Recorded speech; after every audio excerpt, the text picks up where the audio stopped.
Bien, muy buenos días. Son las 8:30 de la mañana hoy día y por lo tanto queremos agradecerles a cada uno de ustedes que nos acompañen en este nuevo seminario de CLAPES UC.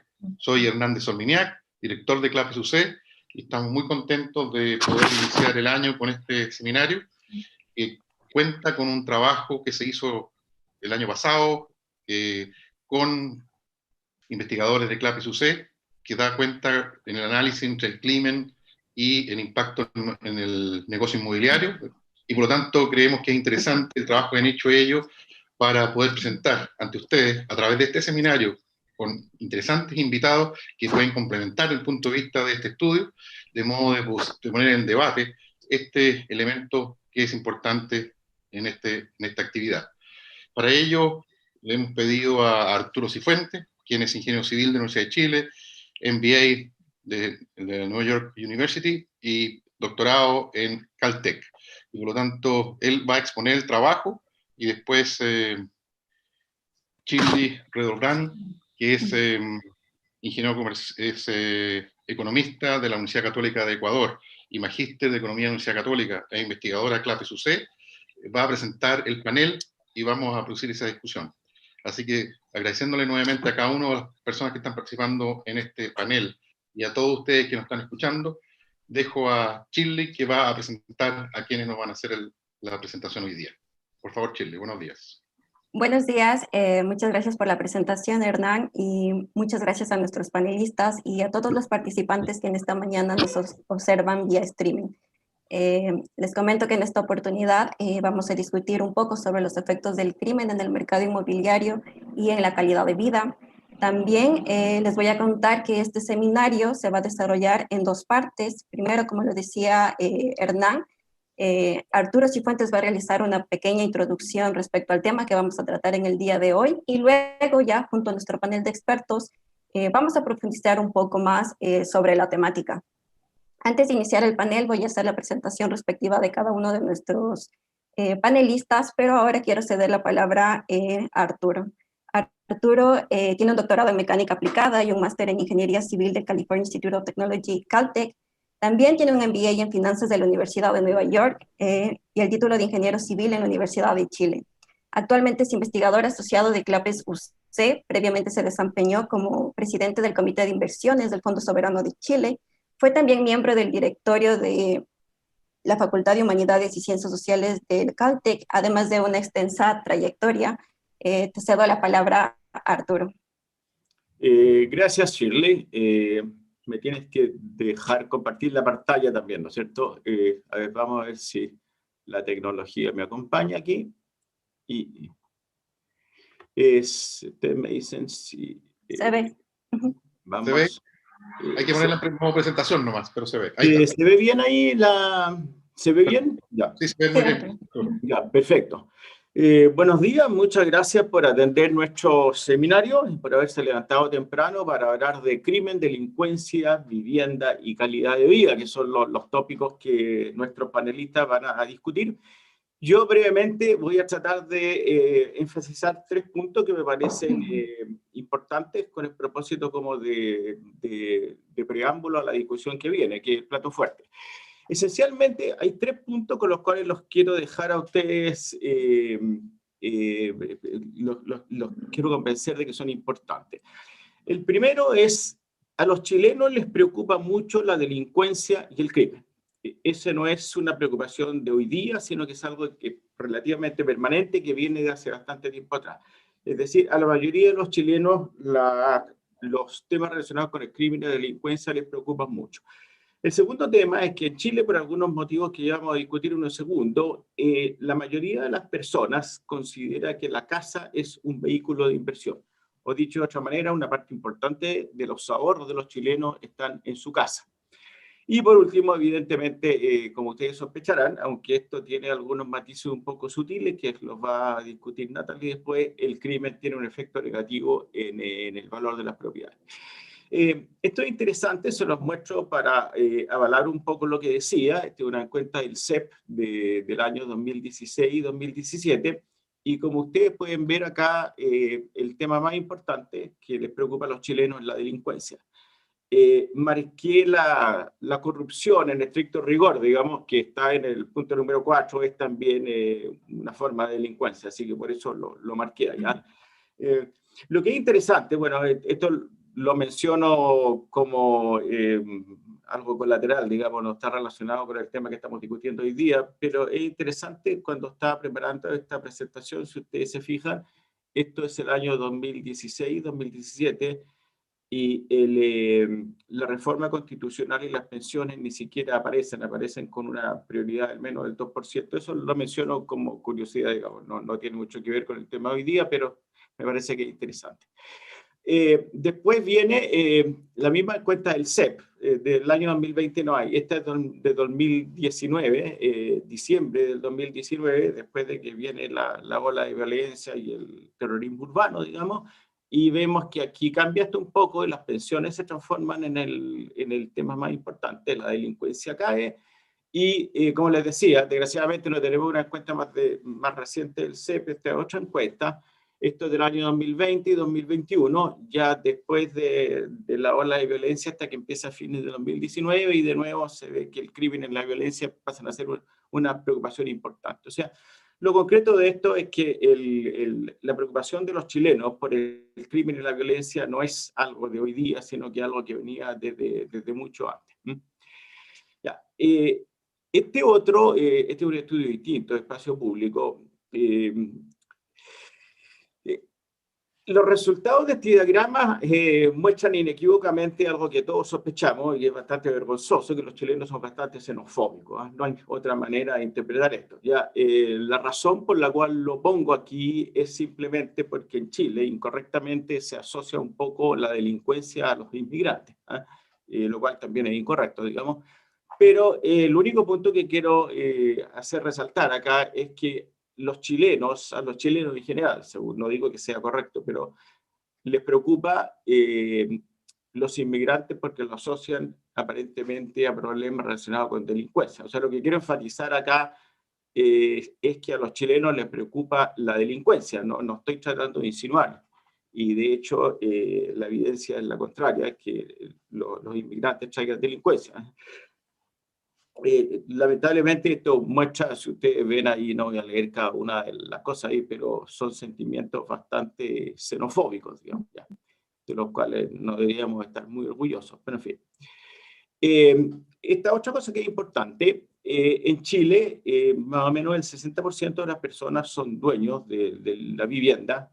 Dueño significa que son 100% dueños o en el fondo son dueños de una parte, porque el banco es el dueño de la otra porción, digamos, significa que están comprando su casa. ¿Ya?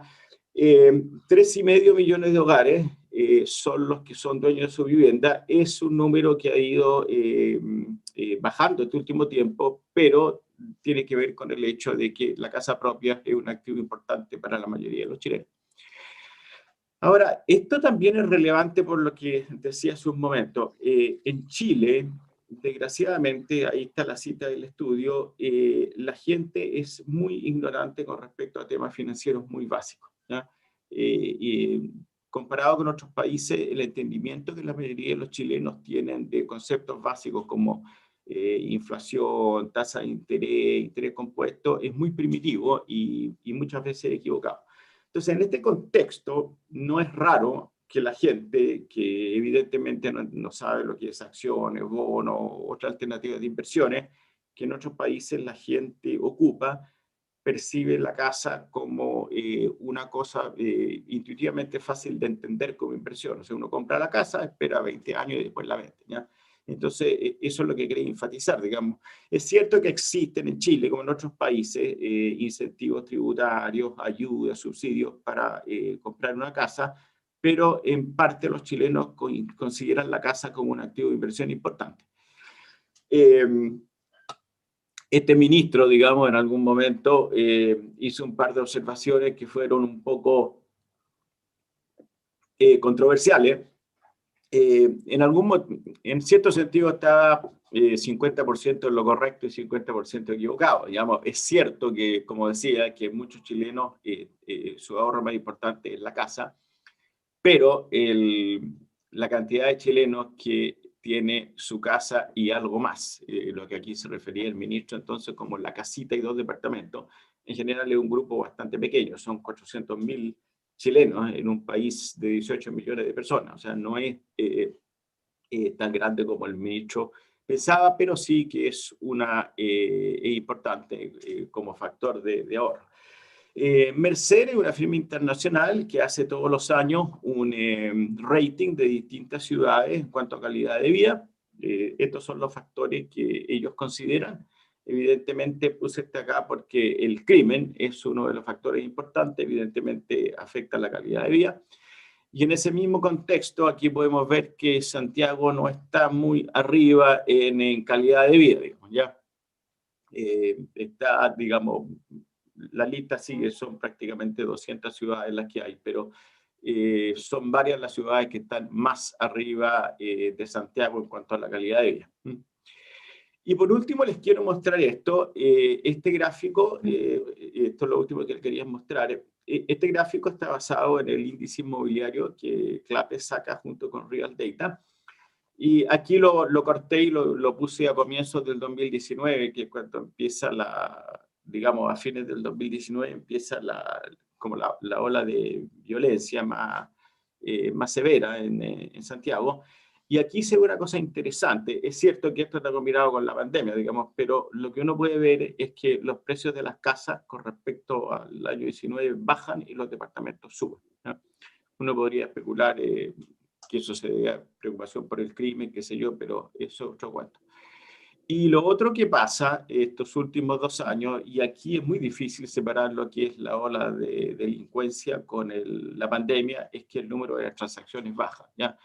Esto evidentemente también se ha visto en otros países donde no ha habido estallido de violencia y la razón es muy clara, ¿no es cierto? O sea, nadie quiere poner a la venta su casa cuando eso significa que tiene que recibir un desfile de personas con mascarilla todos los días que la van a ver. Entonces, esto ha sucedido en general en todos los mercados inmobiliarios del mundo. En Estados Unidos, que es donde hay más datos, la cantidad de casas a la venta hoy día ha disminuido mucho por lo que le acabo de explicar. O sea, nadie quiere poner la casa, su salud en riesgo por tratar de vender su casa, a menos que la casa esté desocupada. Y entonces, en resumen, como les quería comentar, a los chilenos les preocupa mucho el crimen y la delincuencia. Es un tema que ha estado presente durante bastante tiempo, desde el comienzo de esta encuesta. No es un tema de ahora.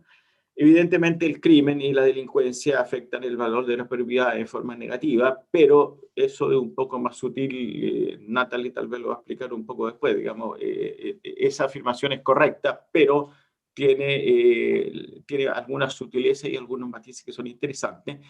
Y por último, en Chile, por lo que les explicaba, en el caso de la mayoría de los hogares, la vivienda, además de ser el lugar donde viven, evidentemente, está considerado como un instrumento de inversión. Es cierto que últimamente esto se ha visto exacerbado por la tasa de interés baja, subsidios y otro tipo de cosas, pero en términos generales, esa ha sido como una tradición en Chile, que la gente ve la casa como un instrumento de ahorro y por lo tanto es relevante cualquier factor que contribuya a afectar negativamente el precio. Esos eran los 3 puntos principales que quería resaltar hoy día y creo que con esto termino y los dejo con el panel que está mucho más capacitado que yo y son expertos en este tema para elaborar sobre este asunto. Así que les agradezco haberse levantado tan temprano hoy día en la mañana. Lo bueno es que ustedes vieron el seminario por Zoom. Si hubieran, antes de la pandemia, si hubieran tenido que ir a nuestro salón de eventos de CLAPE, está a 3 cuadras de la Plaza Italia, de manera que a lo mejor habrían tenido problemas para llegar. Ahora lo pueden ver desde la comodidad de su casa sin haber tenido que ir a CLAPE, digamos. Entonces, con esto termino. Les agradezco su atención y los invito a escuchar los comentarios que el panel pueda tener sobre estos temas. Muchas gracias. Muchas gracias, Arturo, por tu introducción. Me parece que es una muy buena presentación sobre el tema. Claramente la delincuencia y la criminalidad son problemáticas sobre las que la sociedad ha demandado atención y como Arturo nos mostró, no recientemente, sino ya desde hace varios años. Y esto claramente no solo por sus efectos en el espectro económico, sino también porque tiene una afectación en el bienestar y en la calidad de vida de la ciudadanía. Son justamente estos temas los que abordaremos más a profundidad junto a nuestro panel de expertos. Antes de dar inicio al panel, quiero recordar también a todos los que nos observan vía streaming que pueden hacernos llegar sus preguntas al email clapesuc@uc.cl. Ahora bien, lo propio es introducir a los grandes panelistas que el día de hoy nos acompañan. Primero tenemos con nosotros a Natalie Andrade. Ella es economista de la Universidad Católica del Ecuador y magíster en Economía de la Universidad Católica de Chile. Además tiene una especialización en Evaluación de Impacto por JPA Latinoamérica. Es ex investigadora de CLAPES UC y ahora se encuentra estudiando una maestría en Políticas Públicas en Rutgers University. Te agradezco por tu participación aquí, Natalie. Asimismo, también nos acompaña Alejandra Lunec. Ella es licenciada en Historia y cientista política de la Universidad Católica de Chile. Es profesora del Departamento de Sociología de la Universidad Alberto Hurtado, investigadora del Centro de Desarrollo Urbano Sustentable e investigadora adjunta del Centro de Estudios en Conflictos y Cohesión Social. También agradezco tu participación en esta mañana, Alejandra. Y finalmente contamos con la presencia de Daniel Johnson. Él es ingeniero civil de la Universidad Católica y máster en Innovación y Gestión de la Administración Pública de la Universidad Tor Vergata de Roma. Actualmente es director ejecutivo de la Fundación Paz Ciudadana. Además, ha sido integrante de la Mesa por la Seguridad convocada por el presidente Sebastián Piñera. También fue parte del Consejo Asesor para la Reforma de Carabineros, entre otros cargos de alta importancia. Igualmente agradezco que nos acompañes en esta mañana, Daniel. Vamos a proceder de la siguiente manera. Primero vamos a iniciar con Natalie, quien nos va a comentar justamente los resultados de su último estudio respecto a los efectos de la criminalidad y de la delincuencia en el mercado inmobiliario, y después iniciaremos ya una discusión un poco más dinámica junto a Daniel y Alejandra.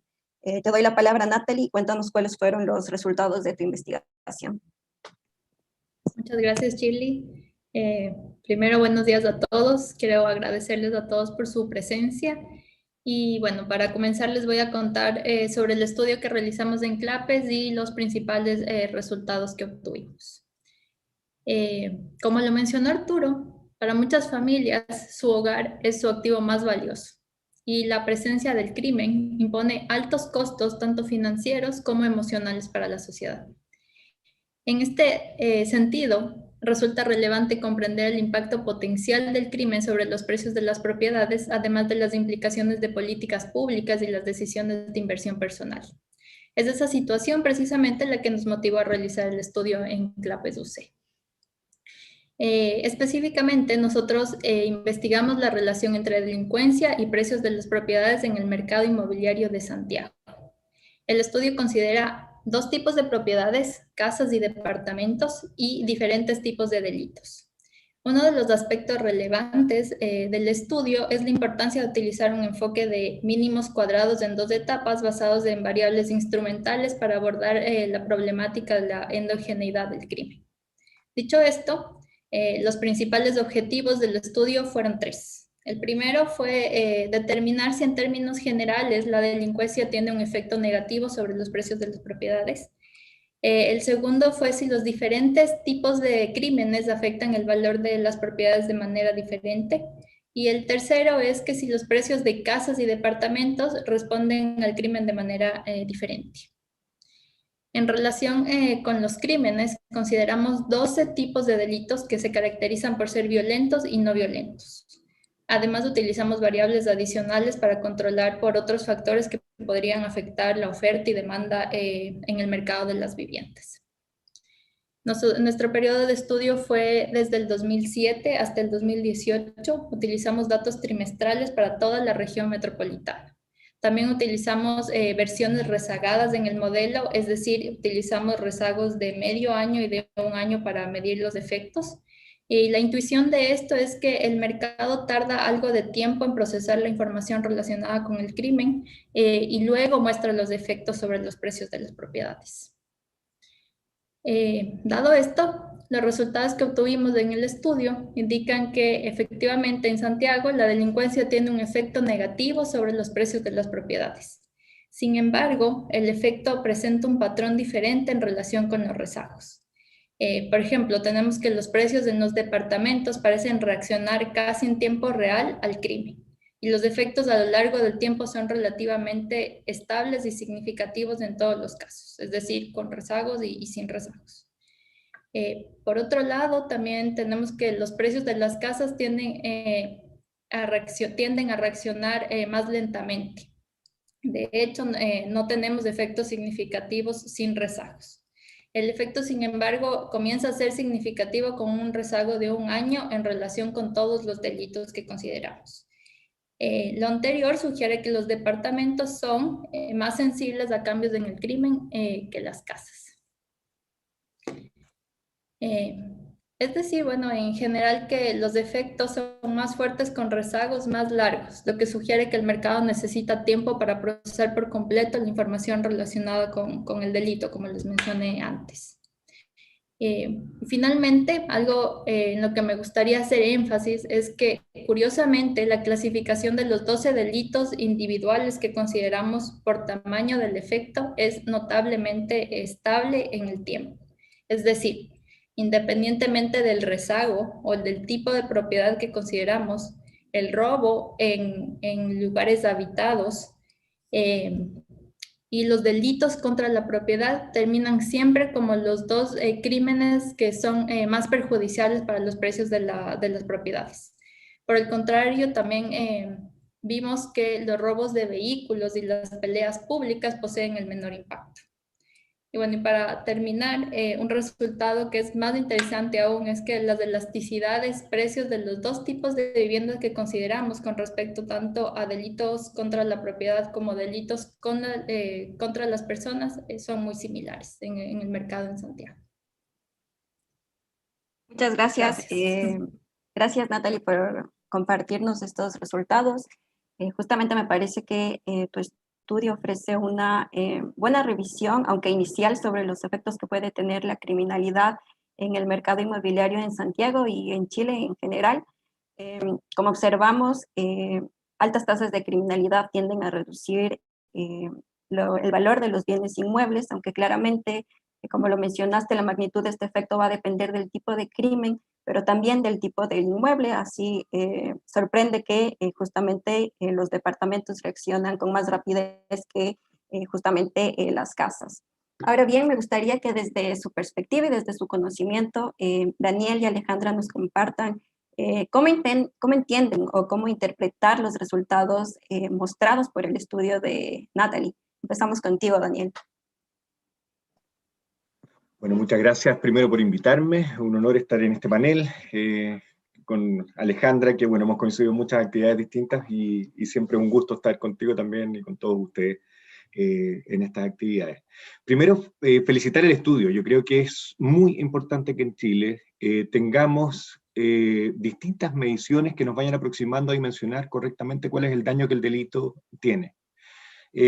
Muchas veces nos quedamos en tratar de evidenciar la cantidad de delitos que ocurren en un territorio y como que eso por sí solo explicara un daño en sí mismo, pero es importante ir viendo la trascendencia que tienen esos delitos en otros efectos, y yo entiendo que este estudio, o sea, considero que este estudio, haciendo este vínculo entre el daño y el precio de las viviendas, es una aproximación interesante que abre un montón de interrogantes y que abre una línea de investigación también súper interesante a futuro.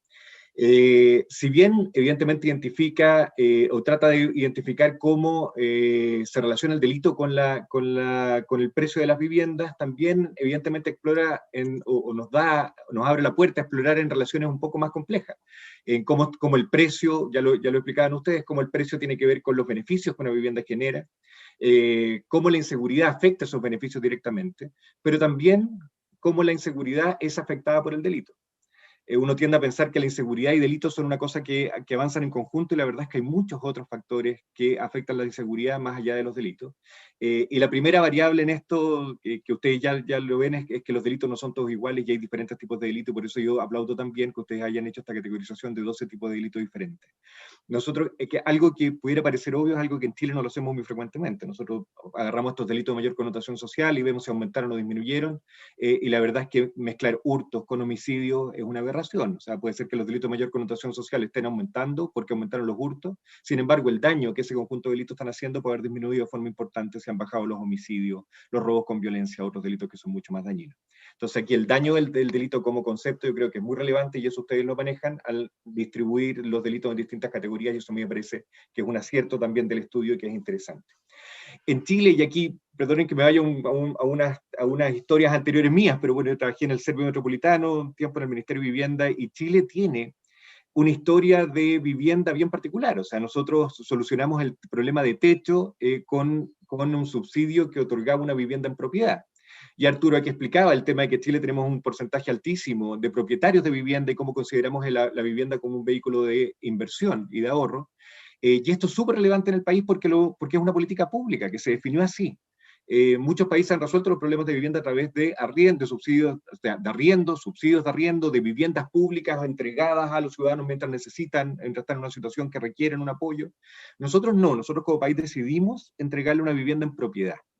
Y esto evidentemente tiene costos súper relevantes. Evidentemente es más caro hacerlo que entregar una vivienda que puede después ser reutilizada, pero se supuso así porque solucionaba no solo el problema de la vivienda, del techo, sino que solucionaba un problema también financiero futuro.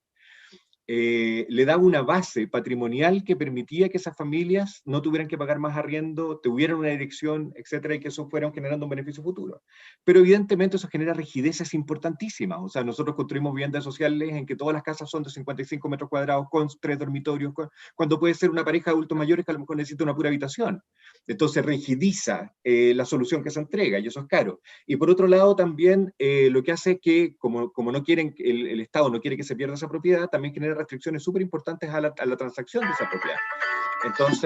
Entonces también eso genera que las viviendas tengan restricciones a poder ser vendidas, y por lo tanto si cambian las condiciones de esa familia, es difícil para ellos moverse. Si cambia el lugar de trabajo, si cambia el lugar donde tienen los niños en el colegio, eso nos genera una movilidad. Pero ¿por qué se decide, evidentemente, asumir esos costos? Es porque el valor del patrimonio se consideraba más importante. Y este estudio pega exactamente en ese factor.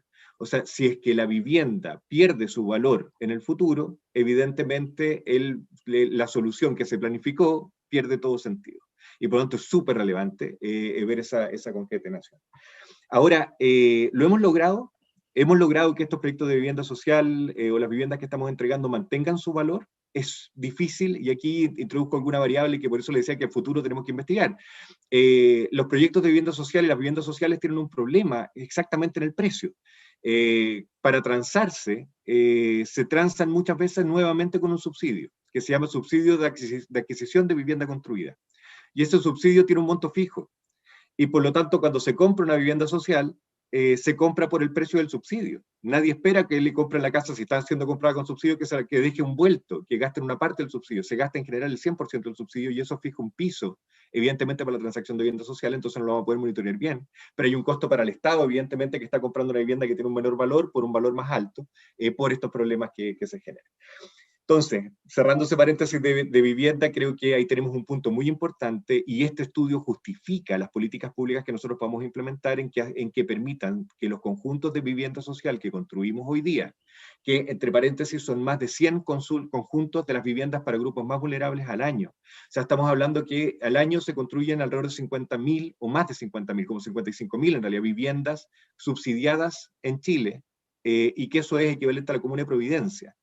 Y nos alarmamos enormemente por los barrios prioritarios, los barrios que tienen problemas de crimen, y estamos tratando de resolver estos problemas en los 33 barrios que identificamos como prioritarios, y en la práctica es como que vamos en un bote y se nos está hundiendo el bote, y estamos tratando de sacar el agua con un tarro desesperadamente, y no estamos tapando el hoyo que tiene en el fondo el bote. O sea, aquí tenemos que redefinir nuestras políticas de vivienda, porque tenemos que hacer que esos conjuntos realmente sean preventivos del inicio de conductas delictuales, y esto tiene que ver con la agrupación de la demanda, en cómo capacitamos a las familias que van a vivir en ellos, también dónde los ubicamos, etcétera, etcétera. Y en eso creo que este estudio realmente pone un punto extremadamente relevante que haría que nos cuestionemos la justificación del tipo de política de vivienda que estamos introduciendo, que estamos implementando más que introduciendo en Chile, y que además nos debería hacer volcar la mirada hacia cómo estamos construyendo hoy día los conjuntos nuevos de vivienda.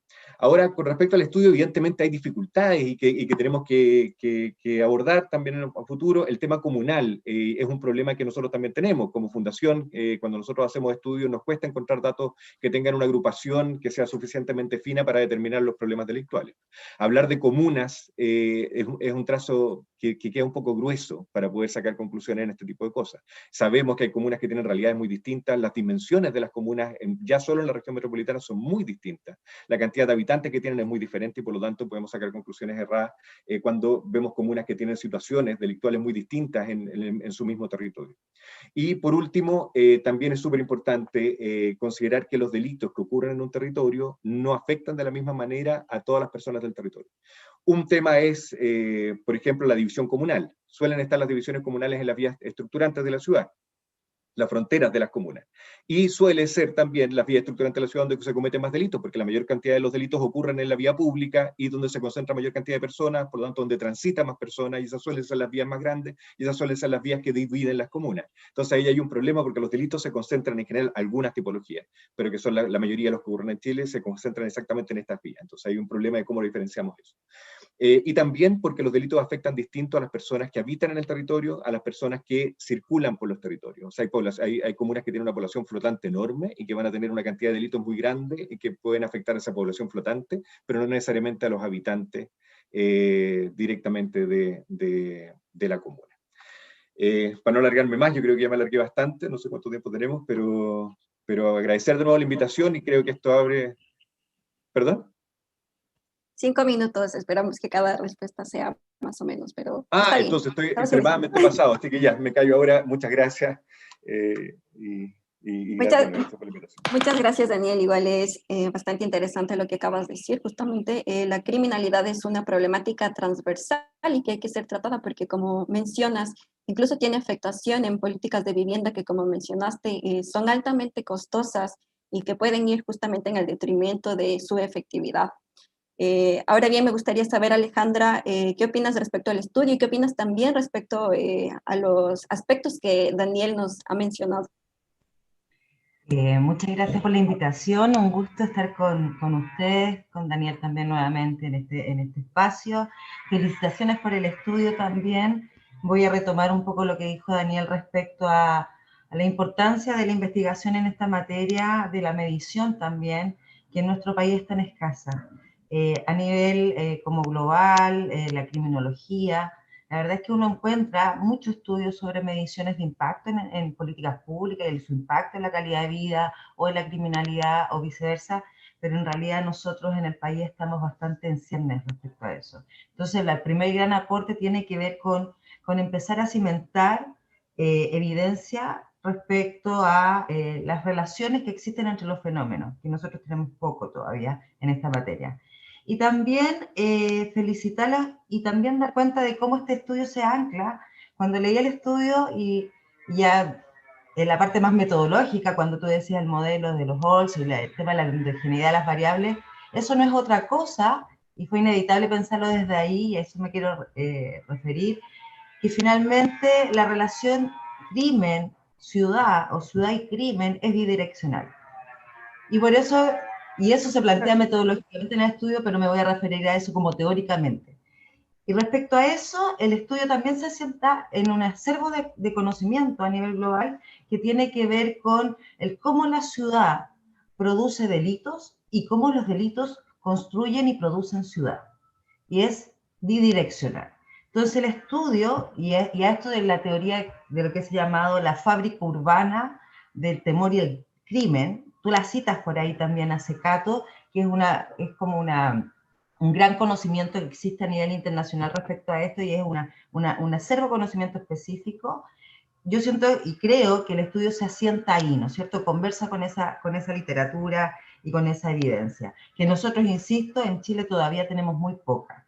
Respecto a esa doble dirección, tenemos a la ciudad como fábrica de delito y temor, y cómo el crimen también construye o produce ciudad. Y me voy a referir en esta parte a eso, porque en el fondo lo que da el estudio, focalizando en una dimensión mucho más específica claramente de cómo el crimen produce ciudad, cómo produce barrios, cómo produce calidad de vida, cómo de alguna forma moldea el cómo vivimos también en la ciudad, el estudio nos da cuenta respecto a este ítem específico de la vivienda. Y en esa relación hay hartos estudios también internacionales, cuantitativos y cualitativos, que han mostrado, por ejemplo, cómo el crimen va moldeando la ciudad. Y desde la década del 2000 hacia atrás, o los 80 y los 90 en el norte anglosajón, y en América Latina del 2000, quizás lo que más se estudió desde los estudios urbanos, o se abordó de los estudios urbanos, tiene que ver con la construcción de los barrios cerrados. Y cómo finalmente el crimen, pero no solo el crimen, también la percepción de inseguridad, o sea, la dimensión subjetiva del crimen, lleva a determinadas opciones residenciales.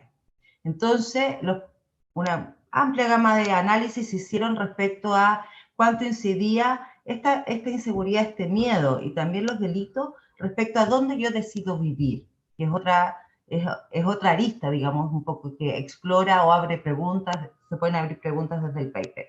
Entonces, dicho eso, esto 2000, 2020, mucho estudio respecto a los barrios cerrados, esta opción residencial, pero también hoy día se está midiendo si realmente el vivir en un barrio cerrado disminuye ese temor, o también en los barrios cerrados hay menos delitos, porque en el fondo en la oferta inmobiliaria de la suburbanización tiene que ver con esto, cómo yo voy reduciendo delitos porque decido vivir en condominios cerrados.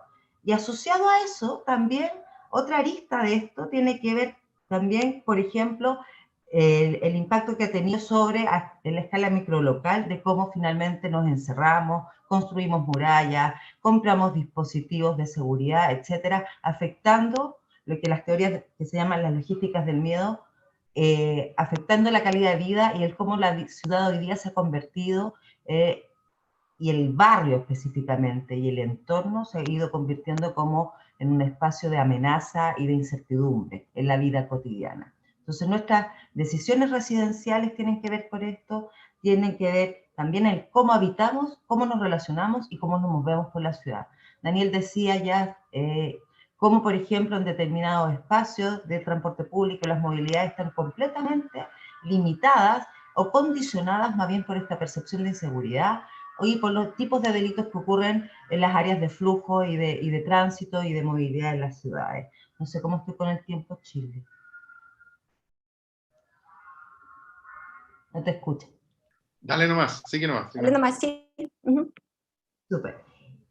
Por tanto, tenemos y en ese sentido, el tomar el mercado de suelo, el análisis de las viviendas, y cómo esto en el fondo tiene un detrimento en la dimensión económica, ha sido un aspecto que en la relación crimen-ciudad, no solo en Chile, para América Latina ha sido escasamente estudiada. Entonces también mis felicitaciones por ello. Y la otra arista, que también me quería referir a esa, tiene que ver con finalmente también cómo la ciudad produce delitos.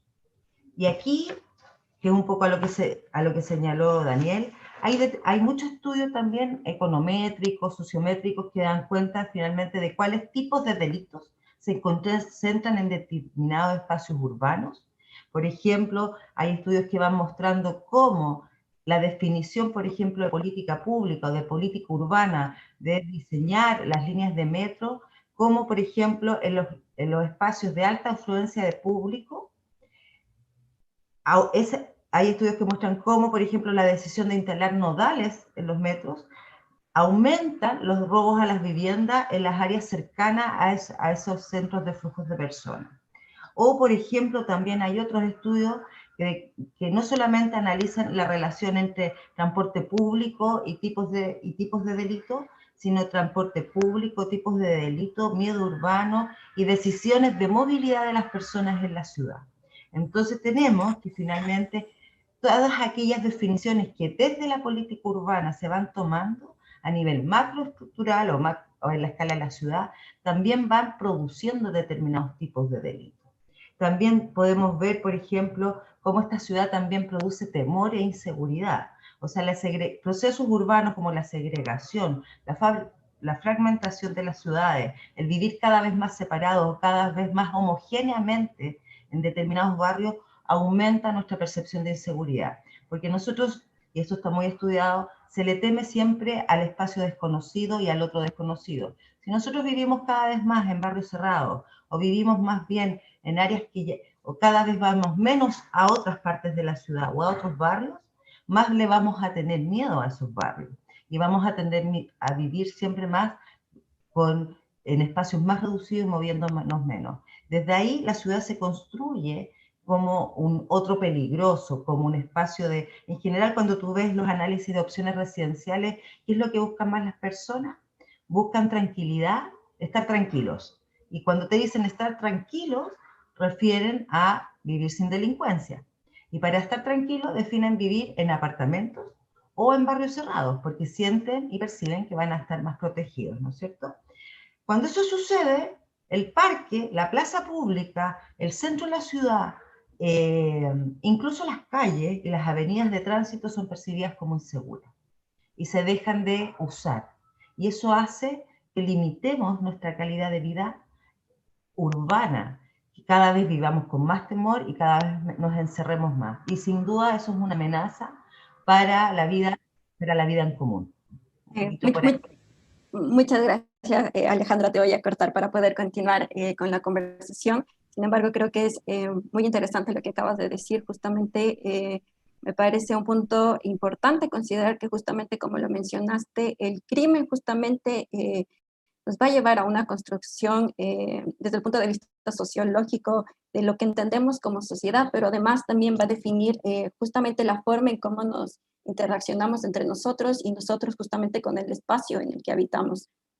También un punto importante que mencionaste fue justamente que la investigación sobre criminalidad en el ámbito de Latinoamérica ha sido muy poco explorado, y en este sentido quisiera saber si Natalie nos puede realizar una comparación de cómo los resultados que tu estudio halló para Chile se comparan justamente con los alcanzados en otros contextos, en otros países. Gracias, Shirley. Como lo mencionó Alejandra, efectivamente este estudio tiene una importante contribución, pues es uno de los, es uno de los primeros en estudiar la relación entre crimen y precios en Chile. Y uno de los aspectos más interesantes del estudio es efectivamente la comparación de nuestros resultados con los obtenidos en otros países desarrollados y en países de la región. Por ejemplo, nosotros identificamos que nuestros resultados y los resultados de estudios anteriores, como por ejemplo en Estocolmo, en Miami, en Chicago, sugieren que la elasticidad de los valores de la propiedad frente al delito podría variar sustancialmente según la ciudad y dependiendo del tipo de delito. Sin embargo, debo mencionar que todos los valores encontrados están en el mismo rango que los valores encontrados en los estudios de los países desarrollados. Hay un estudio también en Curitiba, Brasil, que muestra resultados opuestos a los nuestros en Chile. En Curitiba las casas son más sensibles a los cambios en crimen. En nuestro caso, los departamentos son más sensibles a los cambios en crimen. Una explicación que nosotros estamos conjeturando es que eso depende mucho de la situación de cada ciudad. Pues parece ser que Curitiba es una ciudad mucho más violenta que lo que es Santiago.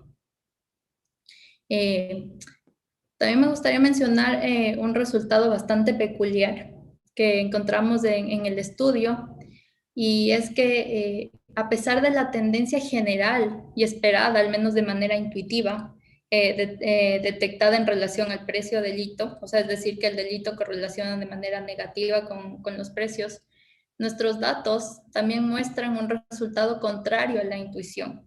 Y que es similar al reportado por otros autores en estudios de países desarrollados. En nuestro caso, detectamos una correlación positiva entre dos tipos de delitos, que son los delitos más violentos que consideramos. Uno es del tipo de robo violento y otro es el robo por sorpresa. Y obviamente la relación con el precio de la propiedad. Lo que nosotros pensamos es que este hallazgo está contrario a la intuición de que el crimen afecta negativamente a los precios de las propiedades, y nuestro resultado tal vez es un resultado de las limitaciones inherentes a un modelo lineal que tal vez no está capturando la dinámica más compleja que puede haber entre el precio y el crimen. Y bueno, nosotros consideramos que este tema evidentemente necesita prestar más atención, ya que se ha demostrado ser común a muchos mercados inmobiliarios en el mundo, además de que al ser robos violentos tienen un mayor efecto sobre la calidad de vida de las personas. Y aquí me gustaría escuchar a Daniel y a Alejandra sobre lo que pueden aportar sobre este resultado contrario a la intuición que tenemos. Gracias. Natalie, justamente es bastante interesante lo que mencionas. El resultado de tu investigación es contrario a la intuición que tenemos. Normalmente hubiéramos pensado que justamente robos más violentos implicarían una disminución más grande en los precios de las viviendas. Sin embargo, tu hallazgo coincide ya también con otros hallados por la literatura, y es que justamente esto no sucede, sino que robos violentos tienden a incrementar, tienden a tener una relación positiva con el precio de las viviendas. Y sí, justamente voy a dar la palabra a Alejandra para ver si ella nos puede justamente dar una explicación de por qué sucede esto o cómo ella lo explicaría. Sí, gracias, Chile. Iba a decir algo respecto a lo de Brasil también, ¿no? No solamente es porque son ciudades más violentas, también uno puede encontrar la relación inversa, por ejemplo, si tú tomas los delitos que ocurren en las favelas.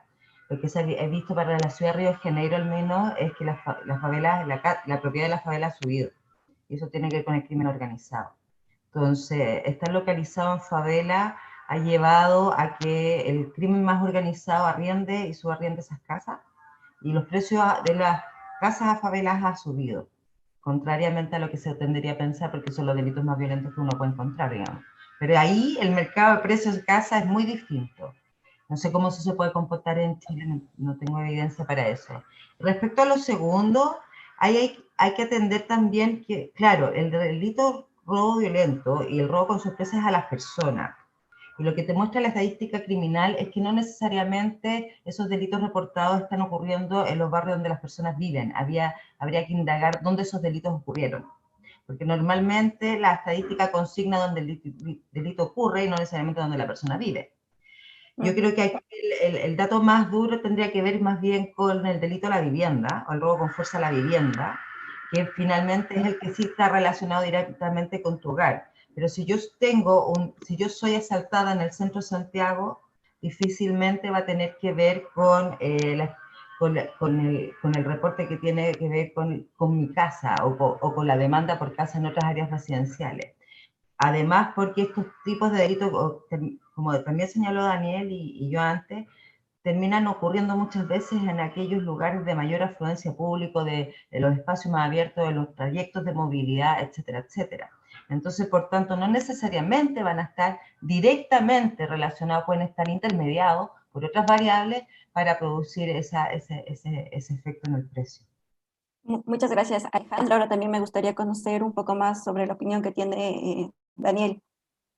A ver, yo estoy muy de acuerdo con Alejandro. O sea, el crimen, evidentemente, lo pudiera, sí, a ver, tenemos ciertas dificultades en las mediciones que evidentemente hace el estudio. Decía ya, esta agrupación comunal evidentemente genera ciertas distorsiones que podrían entonces encontrar que estas correlaciones no necesariamente generan, podemos explicar que son, que están explicando a ver, se olvidó la palabra, es una correlación, pero no necesariamente una vinculación real. Causalidad. Muchas gracias. Entonces, pero si uno pensara que sí, que había una causalidad, existen estos impactos en barrios que tienen crimen organizado bastante profundizado en la zona, y puede pasar que los valores de las propiedades estén afectados por las condiciones que ese crimen organizado establece. La necesidad de ellos de hacerse de ciertas viviendas puede afectar los valores, y no necesariamente los valores de esos precios pueden bajar. Entonces podría ser, eso pudiera estar afectando en algunos sectores muy particulares. Pero un punto súper relevante también es lo que, bueno, ya hemos repetido, que el lugar donde ocurra el delito es distinto al lugar donde habitan las personas, y a comunas que tienen, por ejemplo, más movilidad pueden tener una concentración mayor de delitos, pero no necesariamente esos delitos están afectando a las personas que viven en la comuna, porque los delitos pueden estar, por ejemplo, y eso pasa mucho en Santiago, en estaciones de metro. Y las estaciones de metro suelen, por ejemplo, en Providencia, los vecinos de Providencia probablemente no usan el metro, porque probablemente viven y trabajan cerca, o hay muchos de ellos que viven y trabajan cerca. Sin embargo, va a tener en la comuna de Providencia una concentración importante de delitos en una cierta estación de metro. Y a quienes están afectando esos delitos no es a los residentes de Providencia, sino a los que vienen de otras comunas. Entonces también eso hay que entenderlo, y hay que verlo muy bien. Y por otro lado está la inseguridad, ya lo decía Alejandra, la seguridad, el temor, el delito, y eso está vinculado con el daño. Probablemente la inseguridad está vinculado, y el temor, con el daño que el delito hace. Ya hablábamos de los tipos de delito que tienen distintos niveles de daño, pero también, mira, no lo he visto estudiado, pero esto es bastante plausible que hay una relación entre la probabilidad de ocurrencia del delito y la percepción de temor también. O sea, dos plazas, viendo podrían tener la misma cantidad de delitos, pero si en una plaza hay 10 delitos, por ejemplo, y pasan 10 personas al día, la probabilidad de ocurrencia es 1, entonces la plaza es extremadamente peligrosa. Si hay otra plaza que tiene 10 delitos y pasan 10.000 personas al día, es 1 en 1.000 y probablemente es mucho menos peligroso. O sea, podría haber un impacto también en no solo contar la cantidad de delitos por tipo es suficiente, sino que también hay una probabilidad de ocurrencia del delito que también afecta. Y eso puede afectar el estudio de manera importante cuando lo distribuimos por superficie. Uno podría ahí pensar en, bueno, distribuyámoslo por cantidad de habitantes, o que también, bueno, es obvio, o también por cantidad de población flotante que tienen, porque eso podría determinar quizás un cierto grado de probabilidad de ocurrencia del delito y por lo tanto un grado de temor. Hay que tener conciencia que el 85%, por lo menos en la encuesta que nosotros hacemos todos los años, se mantiene absolutamente constante el porcentaje de que las familias que declaran haber sido victimizadas, el 85% de ellas, nosotros preguntamos delitos contra la propiedad, robos o intentos de robo, el 85% declaran que ese robo ocurrió en la vía pública, y solo un 15% en las propiedades. Y por lo tanto el mayor impacto de inseguridad se da en eso, o sea, en la vía pública, y por lo tanto la población flotante toma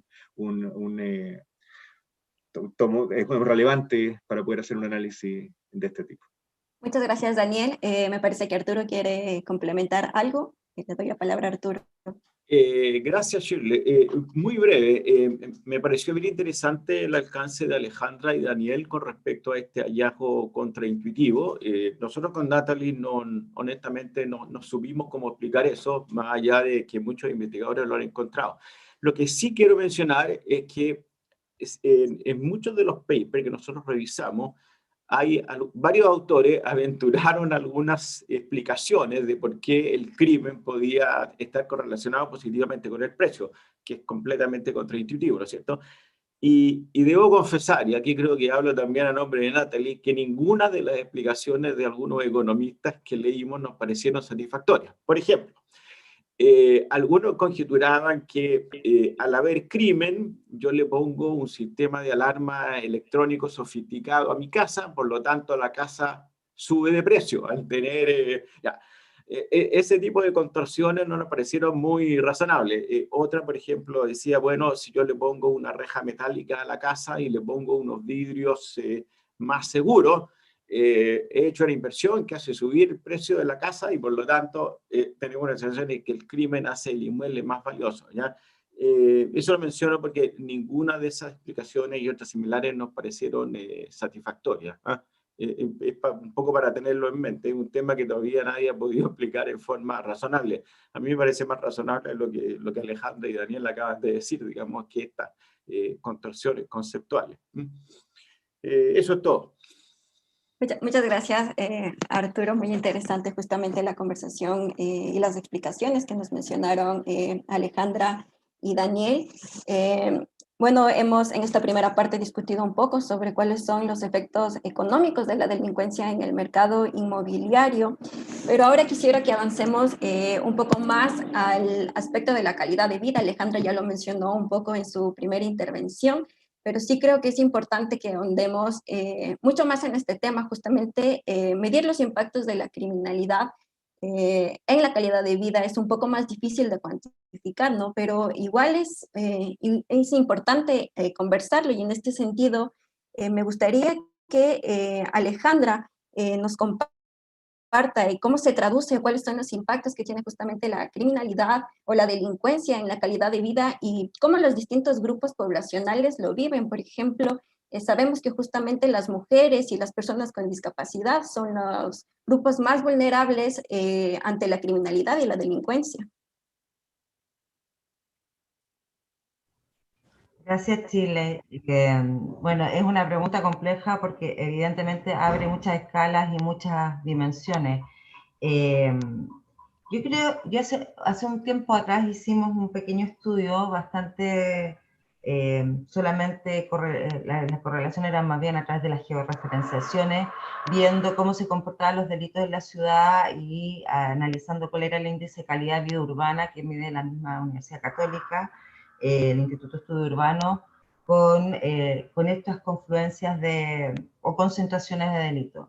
Lo que encontramos ahí, para después abrir como la interpretación más cualitativa, fue que efectivamente las grandes concentraciones de delitos de manera agregada estaban en el eje estación central, escuela militar, y no así en aquellos espacios, zonas de la ciudad que uno esperaría como una afectación más negativa, ¿no es cierto? Pero claro, porque ahí la cantidad de delitos que más ocurren son los hurtos, los robos con sorpresa, etcétera, como ya señaló Daniel. Son lo primero. Por tanto, uno también tiene que ver, y aquí vuelvo como un poco a la dimensión más territorial, de qué territorios y de qué tipos de comuna o de qué tipos de barrio estamos hablando cuando queremos analizar la relación crimen-calidad de vida. Porque es bien diferente analizar la relación de cuando hay presencia de venta de droga o de bandas con porte de armas en los barrios más segregados, más periféricos, y cómo en el fondo esa afectación es negativa en múltiples dimensiones a cómo afecta la calidad de vida de aquellos que vivimos en sectores como más acomodados, o cómo afecta la calidad de vida cuando se viven en comunas de ingresos medios o más localizadas. Entonces también ahí yo creo que también vuelvo un poco a la sugerencia que hacía Daniela antes, de que cuando analizamos estas relaciones también empecemos a incorporar estas escalas, estas distintas escalas de la ciudad y de los espacios para poder analizar estas relaciones. Eso es lo primero. Y lo segundo es que, no obstante esas diferenciaciones por tipos de delitos y por dónde se vive, afecta negativamente de distintas maneras. Lo primero es que, por cierto, el tema no solamente los delitos, sino también las incivilidades, que es otra categoría, que son como todo lo que se ha sido definido como desórdenes en el espacio público, como grafitis, perros callejeros, tienen una alta incidencia en el temor. Y esa alta incidencia en el temor al delito hace que yo también, de alguna forma, viva más o menos confinada, me mueva temporal o espacialmente, me mueva por determinados lugares o a determinadas horas. Y esto es especialmente importante en el caso de las mujeres. Hay otros, por ejemplo, en áreas de alto flujo también, las personas, cuando uno analiza cuáles son, no solamente cuánto miedo le producen, sino qué es lo que hacen frente a eso, nos encuentran muchísimas microprácticas de negociación cotidiana con la inseguridad. O sea, las rutas que se eligen, o las mujeres que en general, yo he hecho estos grupos focales y me ha llamado muchísimo la atención que las chicas más jóvenes, por el miedo al acoso o a la vulneración o a la victimización en el espacio público asociado a esto, salen a determinado horario o usan determinados dispositivos de seguridad o salen, por ejemplo, con las llaves entre los dedos para poder protegerse. Entonces, afecta desde la definición de cómo yo salgo, por dónde yo me muevo, a qué horarios yo uso los espacios públicos, con quién me relaciono, a qué áreas de la ciudad voy, etcétera, etcétera. Eso como en primera instancia. Y eso todavía también está más estudiado en nuestro país de manera cualitativa, que es un poco los estudios que nosotros hacemos, y pero ahí hay también una demanda, un desafío para quienes miden estos temas. Muchas gracias, Alejandra. Ahora me gustaría saber cuál es su opinión de Daniel. Bueno, muchas gracias. A ver, concordando, nosotros en la encuesta Paz Ciudadana que hacemos todos los años tenemos una pregunta que es ¿qué conductas, primero, si ha tomado o no ciertas conductas para evitar ser víctima de delito? Y no sé si lo puedo mostrar, pero bueno, te los leo en el gráfico, está publicado en la página web nuestra, si después quieren verlo. En el año 2020, el 70% de las personas dijo que se había puesto de acuerdo con los vecinos. Una buena señal, o sea, una buena medida, la verdad, y efectiva. Pero también un 70% dijo que había dejado de salir a ciertas horas. O sea, imagínense ya el cambio de comportamiento que puede estar significando el delito. El 60% ha reforzado la seguridad de su casa. Aquí pudiera justificar estos argumentos aventurados que decía Arturo. No necesariamente que esté en el precio de la vivienda reflejado, pero sí la gente invierte en la seguridad de su casa. Un 71% ha dejado de ir a ciertos lugares. Y un 71% ha dejado de usar ciertos artículos de valor en público. Entonces, evidentemente, la inseguridad genera un cambio de comportamiento y los cambios de comportamiento tienen que ver con la restricción de ciertos horarios, ciertos lugares. Y el problema es que estos son círculos viciosos también, ¿es cierto? Está demostrado también que una medida bien efectiva para mantener la seguridad de ciertos espacios públicos es la vigilancia natural. Espacios públicos vigilados naturalmente, es decir, usados por la familia, tienden a ser más seguros que espacios no utilizados. Y si la gente se siente insegura en esos espacios, tienden a no utilizarlos y por lo tanto se transforman a la vez en espacios más inseguros. Entonces este círculo vicioso es algo preocupante y que hay que romper. En segundo lugar, las inversiones en infraestructura pública.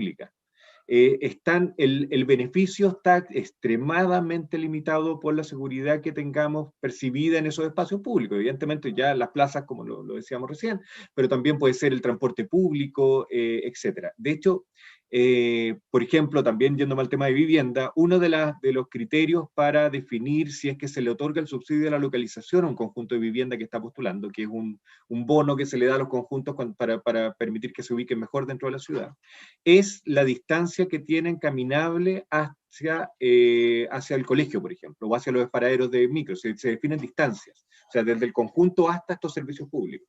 Sin embargo, cuando uno ve en la práctica esas circulaciones, muchas veces uno se encuentra, esto no es un estudio nuevamente, pero me ha tocado ver casos importantes de personas que no utilizan esas distancias más cortas porque esas distancias más cortas son percibidas como peligrosas. Entonces también hay un impacto en la calidad de vida directo de la seguridad. Y otro, bueno, ya veíamos aquí, le decía que la gente ha reforzado, perdón, tengo un perro un poco motivado aquí a ladrar al lado, espero que no moleste mucho, pero el reforzar la seguridad de su casa, una anécdota que me pasó hace 2 años en Chiloé. Me fui a cortar el pelo en Castro, en una peluquería pequeña, o a 2 cuadras de la Plaza Castro, conversando ahí con la peluquera, me dice, ¿y usted qué trabaja? Mira, estoy trabajando en tema de seguridad. Me dice, sí, bueno, la situación tan terrible, mire, yo acabo de instalar un portón eléctrico en mi casa. Le digo, señor, ¿y para qué? ¿Cómo que para qué? ¿Usted no trabaja en seguridad? ¿No sabe cómo están los portonazos? Digo, señora, en Chiloé no ha habido y no va a haber un portonazo. O sea, usted, y la verdad es que es una peluquería muy pequeña donde el nivel de ingreso ha sido extremadamente bajo y la dueña de casa invirtió en un portón eléctrico que le ha costado probablemente 300.000 pesos. O sea, un porcentaje importantísimo de los ingresos que esa familia tenía se podrían haber utilizado evidentemente en muchas mejores formas, pero la inseguridad percibida por esa persona hace que tome una decisión de inversión que evidentemente podría ser errada si uno no es capaz de medir cuál es la sensación de seguridad que esa inversión le produce. O sea, el impacto en la seguridad evidentemente es muy amplio y tiene mil factores que podríamos analizar. Muchas gracias, Daniel. Me gustaría ahora que Nati, desde su punto de vista económico, nos complemente justamente en este punto sobre la calidad de vida. Gracias, Shirley. Más que económico, quiero contarles una anécdota que me pasó cuando vi el afiche del seminario, y fue que justo la foto del seminario es del edificio donde yo vivía, y al verla me dio en verdad mucha pena.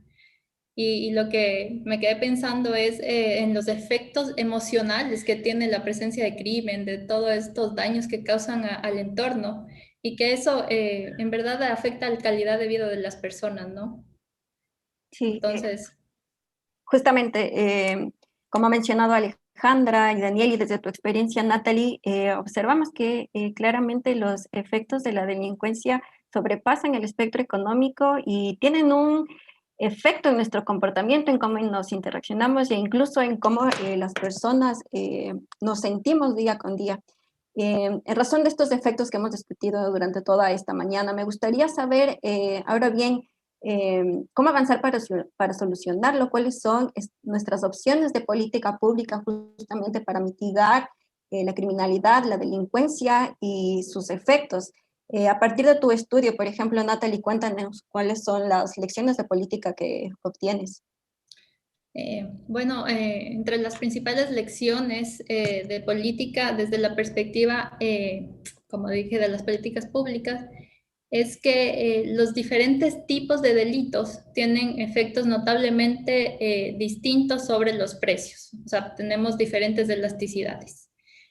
Obviamente la disminución del valor de la propiedad normalmente indica un deterioro de la calidad de vida de un vecindario, que es un resultado socialmente indeseable. Y dado esto, por ejemplo, tenemos que, con el objetivo de establecer prioridades para implementar medidas de mitigación del crimen, la importancia relativa de los diferentes delitos determinada por sus elasticidades, como lo mencioné, puede ser una guía importante, ¿verdad?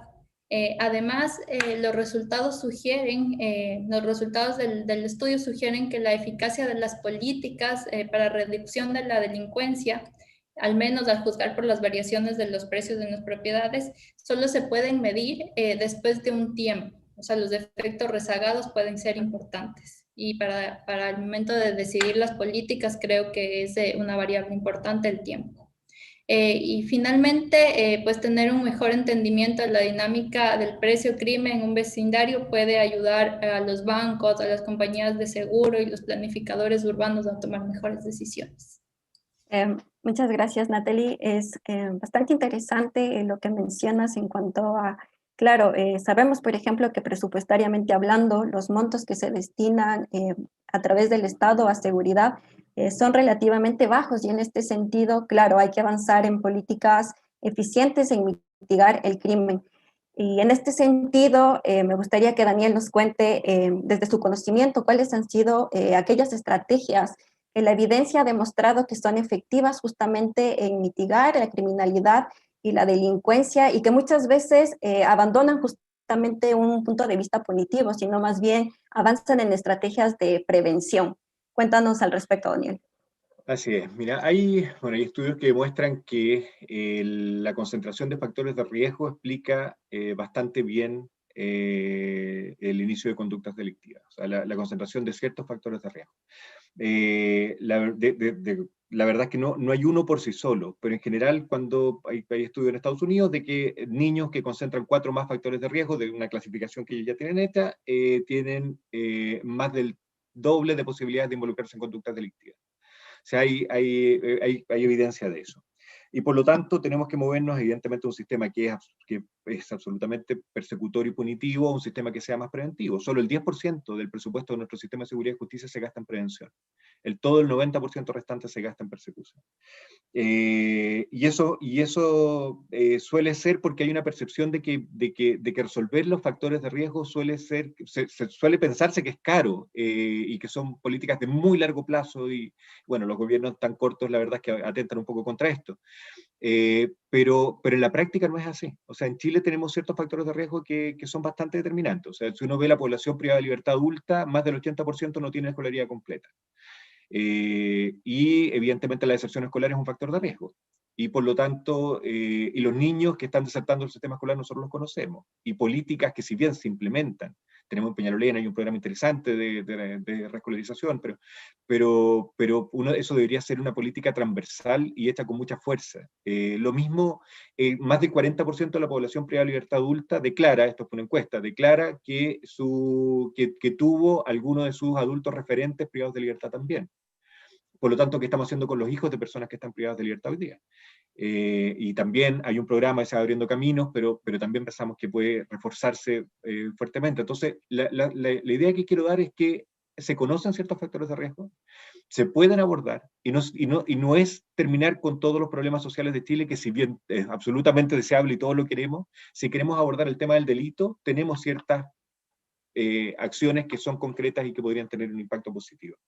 Y lo otro, cuando ya miramos la ciudad, lo que decía Alejandra antes, o sea, la inseguridad que genera el desconocimiento y por lo tanto la desintegración social o la segregación de las ciudades es un tema relevante. Y tenemos que definir nuestras políticas de vivienda de manera de tratar de generar unas ciudades que sean más integradas. Y ya decíamos, los conjuntos de vivienda social que se están construyendo son una cantidad de viviendas importantísima. Las viviendas subsidiadas en Chile que se construyen año a año es una cantidad muy importante. Y si no trabajamos con ellas hoy día, generando también factores protectores como la manera en que las construimos, dónde quedan las áreas verdes, si quedan integradas o quedan en la quebrada donde no se podía construir, son utilizables o no, cómo habilitamos a las familias, si hay alguna familia que tiene algunos antecedentes, por ejemplo, de algún delito, cómo trabajar. Por supuesto que no podemos negarle la posibilidad de que esos niños tengan una vivienda, pero cómo trabajamos con esa familia para evitar que vuelvan a conductas delictivas. Todo eso son herramientas que se pueden usar, que evidentemente significa un cambio de mirada del sistema público chileno en muchos aspectos, pero que son cosas que han demostrado tener éxito y que se pueden implementar fácilmente y que podrían mejorar la situación de una manera importante. Muchas gracias, Daniel. Muchas gracias por compartirnos estas experiencias que la evidencia ha comprobado que son mucho más efectivas que, como mencioné, estrategias de persecución netamente. Ahora bien, me gustaría escuchar la percepción y la opinión que tiene Alejandra. ¿Cómo avanzamos en políticas públicas eficientes que sean justamente capaces de mitigar el crimen? Yo quiero agradecer a Daniel por antecederme en la respuesta, por la amplitud y complejidad que implica. Junto a eso, nada, yo quería decir dos cosas. La primera, y que me quiero quedar también en voy a tomarlo al revés, no que hay que hacer en crimen, sino que también que hay que hacer en lo urbano. Bajo esta relación que la ciudad produce criminalidad y produce inseguridad. Y desde ahí la ciudad se construye y hoy día se produce por múltiples actores. Y aquí yo creo que el estudio muestra algo que quizás debería ser tomado no solamente por el sector público, sino también por el sector privado. Es complejo cuando uno ve en TokTok o en otras plataformas para compra de propiedades el índice delictual que ponen, como usted si compra este departamento es seguro, no sé cómo se construye, pero el informe que tú das, Natalie, es un insumo importante de empezar a preguntarnos cómo están construidos ciertos datos que son usados en el mercado de venta, de marketing, digamos, de las propiedades, porque finalmente el daño que se puede producir en el mediano y largo plazo, porque si yo veo, persona individual, como bien señalaba Arturo, que gran parte del patrimonio está puesto sobre la vivienda y por tanto la inversión es muy importante, yo no voy a ir a comprar una casa donde se me está reportando que hay alta inseguridad. Yo no sé cómo se está construyendo ese indicador que plantean los portales que venden propiedades, tampoco sabemos, ya veíamos las limitaciones metodológicas que uno encuentra con esto, y a la larga eso empieza a producir áreas, como dicen los norteamericanos, no-go áreas donde yo no voy a producir ciudad, donde yo no voy a instalar vivienda para sectores medios, sectores altos, y por tanto empiezan a ser áreas relegadas. Y eso es grave porque vamos a tener ciudades cada vez más segregadas, más polarizadas, más fragmentadas. Entonces eso por un lado. O sea, y esto es porque es una información que las personas, insisto, en los procesos de toma de decisión individual de opciones residenciales sí consideran. La inseguridad es una variable importante cuando yo decido dónde comprar mi casa, ya no saliendo un poco del mercado de la vivienda social o de la oferta pública, cuando depende 100% de la familia, la demanda por seguridad es está entre primero o segunda criterios de selección de la vivienda. Entonces, tener acceso a información sobre el tema de la inseguridad, pero más transparente y que sepamos cómo se están construyendo esos indicadores de marketing es súper importante. Entonces, yo quiero hacer ese warning porque a mí me llama mucho la atención cuando finalmente decisiones tan importantes que van a llevar a un tipo de ciudad en 5 o 10 años a partir del agregado de las decisiones individuales, están siendo moldeadas tan importantemente por este tipo de información. Y respecto a la inversión pública o a las políticas públicas, bueno, desde la política urbana también hay mucho por hacer. O sea, si nosotros tomamos un mapa de uso de suelo, yo podría advertir o intuir cuáles son los delitos que estén ocurriendo en una comuna. Por ejemplo, sé que las definiciones de determinadas áreas para usos comerciales me van a generar determinados tipos de criminalidad, o cuando yo voy a definir áreas de usos mixtos, o cuando voy a usar áreas residenciales, ¿no es cierto? También las densidades, las alturas, o sea, desde la política urbana, no solamente de la política criminal, o de las políticas de seguridad. O sea, en el fondo esta necesidad de que veamos que las decisiones que se toman en el espacio del urbano, desde los planos reguladores, los planos seccionales, las alturas, cómo condicionamos el crecimiento físico de nuestros territorios, también está relacionado con lo que yo puedo esperar que ahí suceda en términos de inseguridad o seguridad. Entonces también yo soy una de las que apuesta por la descentralización en la toma de decisiones para determinados tipos de problemas criminales.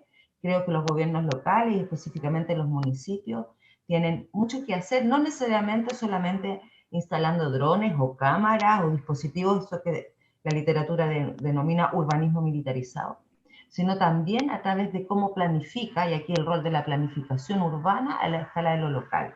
Yo creo que ahí hay una contribución que ha sido poco indagada, que se ha tomado poco el debate público y el diseño, lo hemos dejado más restringido solamente a las políticas de seguridad, pero hay varias definiciones que desde la planificación del territorio yo puedo hacer como alcalde, como autoridad, como consejo, etcétera, para también prevenir determinados usos y comportamientos delictuales y también hacer de la comuna, del barrio y de la ciudad en que habitamos un espacio vivido con mayor confianza y con menos incertidumbre y angustia, que es lo que nos produce el delito.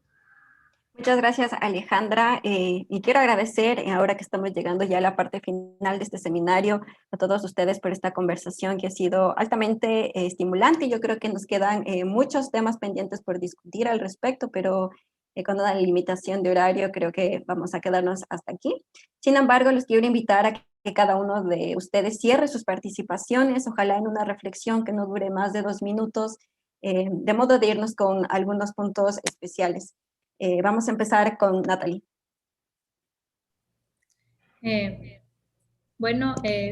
A mí me gustaría resumir lo que hemos hecho durante el seminario.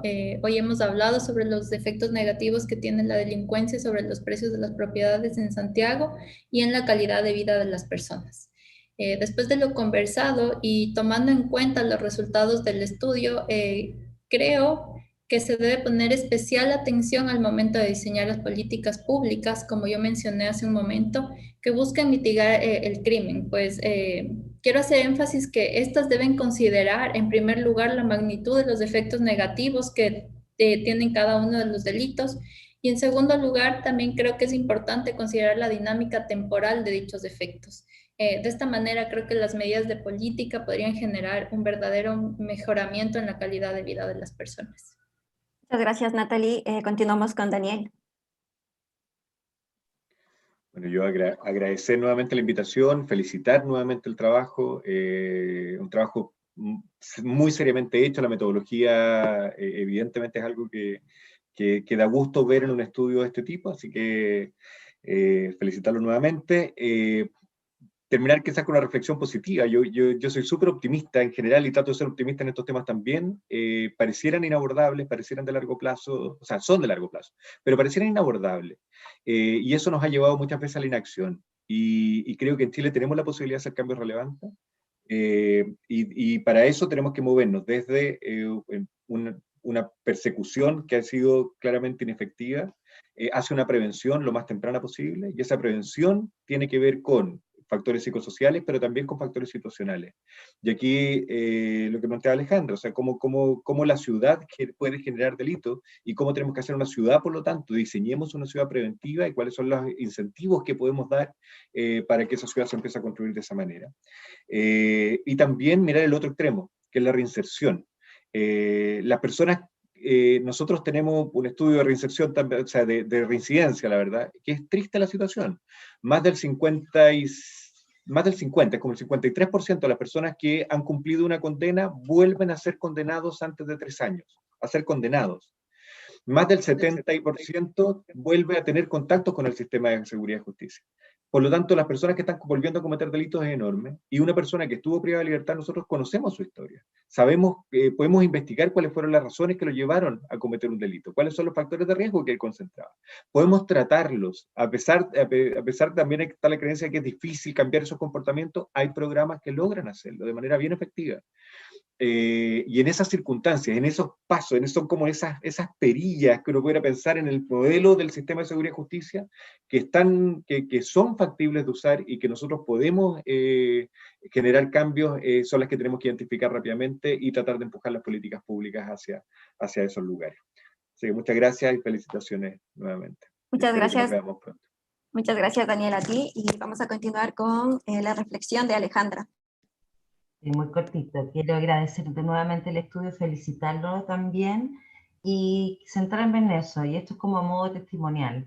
Algunos de nosotros llevamos muchos años en este tema. Somos pocos los que llevamos mucho tiempo. Y una triste constatación es que a pesar del debate público en este tema de la preocupación y de los impactos que tiene, que lo hemos conversado largamente, aún la evidencia científica, los estudios y las investigaciones no son tantas en Chile. Las hay, pero al alero de 20 años de una temática que ha ocupado el primer lugar en el debate de lo público, en la preocupación ciudadana, etcétera, tiene mucho más desarrollo como en esa dimensión que en la academia. Y lo digo porque también cuesta atraer estudiantes y lo digo como profesora también, que se puedan interesar más en estas temáticas. Entonces ahí como que en la academia, en los centros de estudio, tenemos un debe que es muy necesario empezar a desarrollar mucho más contundentemente desde distintos enfoques, desde distintas disciplinas con distintas metodologías. En particular yo soy más bien de otra mirada, o sea, yo trabajo desde lo cualitativo, trabajo subjetividades, etcétera. Por tanto, me alegra muchísimo que se pueda avanzar mucho más en estas aristas, desde este enfoque, desde estas mediciones, de avanzar más en estos modelos más complejos de medición, porque siempre esta relación así de delito, inseguridad y otros fenómenos siempre, claro, tiende a terminar con estas endogeneidades complejas. Entonces, solamente felicitar al centro, felicitar a Natalie por el estudio, y también invitarlos y convocarlos a que podamos ir generando mucha más evidencia, mucho más estudios, mucha más confluencia de pensamiento, de posiciones, metodologías distintas para poder avanzar también en lo que nuestra sociedad y nuestras ciudades requieren. Así que eso. Muchas gracias, Alejandra. Ciertamente, como hemos mencionado en el día de hoy, abordar la criminalidad y sus efectos es una problemática altamente compleja. No es sencillo dar una respuesta que pueda mitigar al 100% este problema. Sin embargo, como lo mencionó Alejandra, es necesario empezar en avanzar en investigaciones que justamente nos provean datos, que nos provean medidas, de modo de poder crear políticas públicas que sean eficientes y que realmente nos ayuden con este problema. Sin nada más que decir y agradeciendo a nuestros panelistas, a Hernán y a Arturo y a todas las personas que nos observan vía streaming, quiero dar la palabra a Hernán para que haga el cierre de este seminario. Perfecto. La verdad que el cierre básicamente es agradecimiento. Creemos que a través del esfuerzo que se hizo en el estudio, pero también todo el contenido que pudieron presentar nuestros invitados, podemos complementar adecuadamente una semilla más para avanzar hacia mejorar las políticas públicas en este tema. Así que creo que han sido excelentes expositores, creo que han aportado mucha información interesante, mucha opinión que puede ser útil para mejorar las políticas públicas en nuestro país. Y ese es el trabajo que hacemos en CLAPE, de poner datos reales, estudios en base científica, que nos permite ayudar a mejorar las políticas públicas. Así que solo agradecer a cada uno de ustedes, por cierto, a Alejandra, a Natalie, a Chitley, a Daniel y a Arturo, por el trabajo que han hecho hoy día, y que eso significa que han hecho un trabajo anterior. Para poder hablar con propiedad hay que tener bastante más antecedentes que eso. Así que todo el trabajo que han hecho en este tema, se lo agradecemos que lo hayan podido reflejar en este seminario hoy día. Y a todos los que nos escucharon y nos vieron a través de streaming, agradecerles también su participación. Este seminario va a quedar grabado y lo vamos a subir a nuestra página web por si alguien haya entrado tarde y quiere ver más detalles, así que ahí va a estar disponible más adelante en nuestra página web. Nuevamente, muchas gracias a cada uno de ustedes y muy buenos días. Gracias. Gracias. Gracias. Muchas gracias. Gracias. Buenos días. Adiós. Gracias. Chao, chao.